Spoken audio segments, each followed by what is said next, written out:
പ്പോൾ ED അന്വേഷണം തടയണമെന്ന CMRLന്റെ ഹർജി ഹൈക്കോടതി ഡിവിഷൻ ബെഞ്ചും തള്ളിയിരിക്കുന്നു. FIR ഇല്ലാത്തതോ കേസ് രജിസ്റ്റർ ചെയ്യാത്തതോ അന്വേഷണത്തിന് തടസ്സമല്ല. സുപ്രീം കോടതിയെ സമീപിക്കാൻ സമയം വേണമെന്ന ആവശ്യവും ഹൈക്കോടതി തള്ളി. ഇഡി ഉദ്യോഗസ്ഥർ കൊച്ചിയിൽ യോഗം ചേരുകയാണ്. ഇഡി ഡയറക്ടർ രാഹുൽ നവീൻ യോഗത്തിൽ പങ്കെടുക്കുന്നു. ഇപ്പോൾ മാത്യു കുഴൽനാടൻ മാധ്യമങ്ങളെ കാണുന്നു തത്സമയം. വിധിയെ ശരിവെച്ചുകൊണ്ട് ഇഡി അന്വേഷണം തുടരട്ടെ എന്ന് ഡിവിഷൻ ബെഞ്ച് കൂടി പറഞ്ഞിരിക്കുകയാണ്. എനിക്കേറെ സന്തോഷമുണ്ട്. കാരണം എന്താ വെച്ചാൽ കോടതികൾക്കും കാര്യങ്ങൾ ബോധ്യപ്പെടുന്നു എന്നത് ഏറെ സന്തോഷമുള്ള ഒരു കാര്യമാണ്.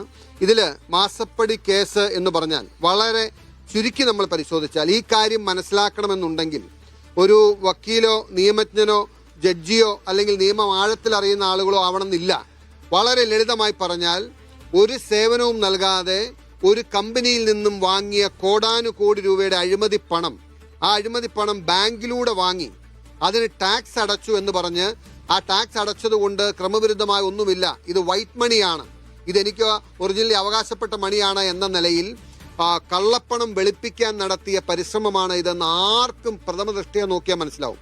ഒരു സേവനവും നൽകാതെ കോടിക്കണക്കിന് രൂപ വാങ്ങുന്നു, അത് ബാങ്കിലൂടെ വാങ്ങുന്നു, അതിന് ടാക്സ് അടയ്ക്കുന്നു. ഈ ഡിഫൻസ് ആണ് ആദ്യം മുതൽ എക്സാലോജിക്കും വീണയും പാർട്ടിക്ക് മുമ്പിലും പൊതുസമൂഹത്തിന് മുമ്പിലും വെച്ചത്. ഞാൻ ഓർമ്മപ്പെടുത്താൻ ആഗ്രഹിക്കുന്ന ആദ്യമായി മാസപ്പടി കേസ് കേരള സമൂഹത്തിന് മുമ്പിൽ അതിശക്തമായി ഉന്നയിച്ചപ്പോൾ അന്ന് വൈകുന്നേരം CPM സംസ്ഥാന സെക്രട്ടേറിയറ്റ് ചേർന്നിട്ട് പിറ്റേ ദിവസം രാവിലെ ഔദ്യോഗികമായിട്ടുള്ള അവരുടെ കുറിപ്പ് നിങ്ങൾ പത്രക്കാർക്ക് നൽകിയിരുന്നു. എന്താണ് അതിൽ പറഞ്ഞത്? 2 കമ്പനികൾ തമ്മിലുള്ള സുതാര്യമായ ഇടപാടാണ്.